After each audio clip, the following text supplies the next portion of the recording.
Hello, welcome back. Haven't seen you guys in a few days.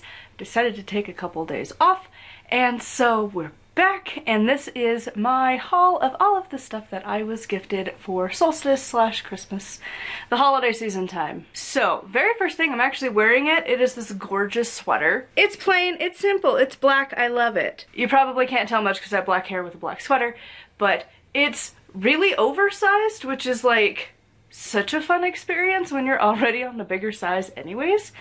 And this is a size smaller than I normally wear, so it's like extra huge, and I miss having big baggy shirts, so I was very excited about that. I should also mention, not everything here is like witchy, it's just my overall haul of stuff, so just keep that in mind. So my husband likes to shop ahead, and so during the Halloween season, he picked up a couple things at his work for me, and then just stashed them for months. And so one of them is this cute jammy set. Obviously he got me the mummy one. And I thought it was adorable. And so it's like super soft and not heavy, because I don't love very fuzzy jammies. And the last thing he stashed aside from Halloween is this book. Now I don't know if it's going to be good or not, and I'll be talking about it on my other channel because I don't talk about fiction books over here. But I'm planning on talking about fiction books on my writing author channel. Still debating on exactly what all is going to live over there. And I only have a few days to figure it out, but it's fine. So we have the Hocus Pocus and the sequel. And the thing that I've heard is that the sequel is what Hocus Pocus 2 should have been. Where it's Max and Allison's daughter, and she's the one summoning the witches, not just random people. So anyways, I'm curious how it's gonna go. I think I'll end up reading this closer to Halloween though. Like maybe September time. Because it felt like I started to read it and I'm like, okay, it feels weird to be getting in the Halloween mood this close to the new year. So I think I'm gonna wait a little bit to read this. Then they did get me a couple kind of witchy books, so this one's like a good intermediate. So we've got this cookbook. I don't know about it, so it's from Llewellyn, and it's Celtic folklore cooking by, I'm gonna mispronounce names, we've noticed this, Joanne Asala? Maybe? Something like that. I flipped through this, and some of them are interesting, some might be good, some are freaking weird. There was one that called for moss as an ingredient, and I'm like, can I find that at like Walmart? Because otherwise what? Like, we don't have moss here. It's a desert. That's not a thing. When I go to places that have moss, it's like, oh my god, it's magic. And you just are like, oh my god, look at it, look at it. It's just existing. Because we don't have that here. It's dry constantly. And like moss is not a thing here. So like it's weird that that's an ingredient. And like some of the other stuff that they combine is just like here we go. Beets with cloves and cinnamon. Small beets, clove, cinnamon, butter, and salt. That's it. That's all the ingredients. It sounds disgusting. I'm not gonna lie. Because like, no.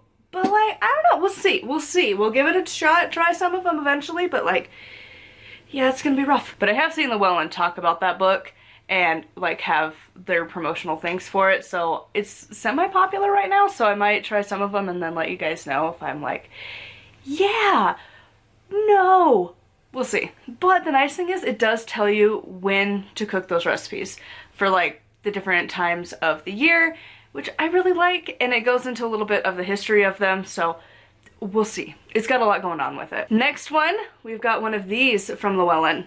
So I've been wanting to start collecting these, because they have a few different ones that Llewellyn does, and this is The Witch's Companion, A Guide to Contemporary Living. They do these every year. They have like the Magical Almanac, the Sabbath Almanac, and I feel like they have another one as well, or maybe it's this one. I don't know. They have a number of yearbooks.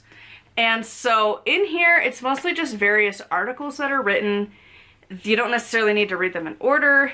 And then the pages change color at the very end. And this is your little calendar at the end of the year. So this tells you the calendar from September of 22 to December of 23. And then it goes through the moon phases and the astrological stuff, sunrise, sunset, whatever, when it changed, not sunrise, sunset. When the moon changes signs, it has various times written on here. So, yeah, it's got all sorts of stuff going on. But yeah, so I'll be reading through this probably kind of quick, because honestly, the majority of this is just the different articles, so we'll see. Some of the author names we have read this year with the various books that I've read. Next, this is not witchy, but it is a required thing in my life. I got a calendar of my favorite show ever. This is, they've been killing it with the last couple episodes. If you haven't been following it, the episodes where they go to visit Bob's mom's grave, and then the Christmas special for this year, oh, so good. So yeah, it's the official one. I got a knockoff last year, so very excited to have the real one this year. This is my favorite show. I watch it every single day, so I have a calendar now. Then my family got me this cute little incense burner. So I haven't tried it yet, obviously, because it's not dusty yet, but you put your stick incense here in this cute little flower, and then on this top is where you're supposed to put your incense. This is a backflow incense. So it has a little hole at the top, and I'm assuming because the incense cones also have holes at the bottom, you're supposed to line that up, and then it's supposed to like smoke downwards, like a waterfall. We're gonna try it one of these days and see. I haven't tried it yet, obviously, but yeah. Apparently they expected it to be a lot bigger, and they also thought it was a waterfall, so it's fine. It's cute, it's tiny, I love it. And the very last thing that I got is a tarot deck that I've been wanting to get for a while. So this is Revelations Tarot by Zach Wong, and this deck is awesome. So the reason I wanted this is because the cards, if they're reversed or upright, have different pictures. So like, you've got the Fool, obviously, first card of the deck.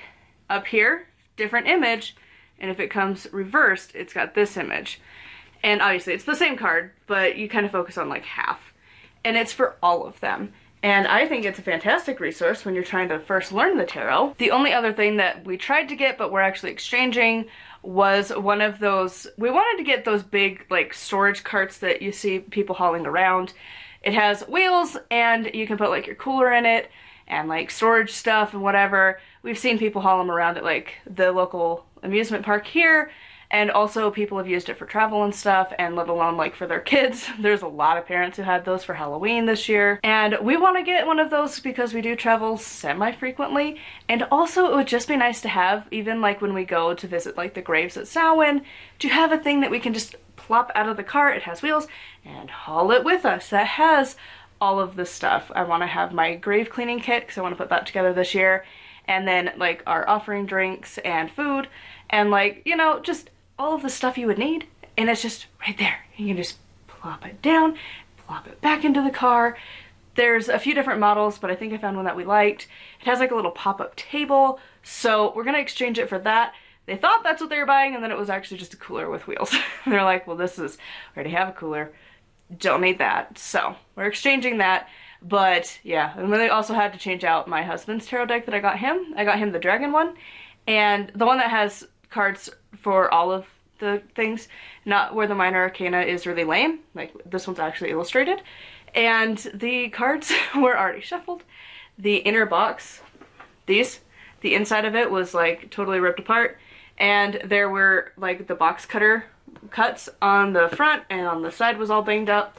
Like, it was obviously used. And we're like, seriously? Like, if I'm buying used, I would expect it and not have a lot of qualms. But like, if you're paying like $30+ for a brand new deck, I expect it to be brand new, not definitely used. So we're exchanging his. The new one should be here this week, and then I just have to drop the other one off. We just did an exchange. But yeah, so anyways, that is all of the stuff that I got for Yule this year. I would love to hear what you guys got, witchy or otherwise, because let's be honest, it's nice to talk about the witchy stuff, but that's not always the entire thing you're getting under the tree. So anyways, if you would like to see what I've been doing for the 13 days of Yule so far, and for the last few days of the 13 days, that'll be over on my Patreon in early January. I've been recording it, and then it's just gonna be one massive video. Huge thank you to my patrons. There's a bunch of content coming out in January, so keep your eyes out for that. And until next time, thank you so much for watching, and blessed be.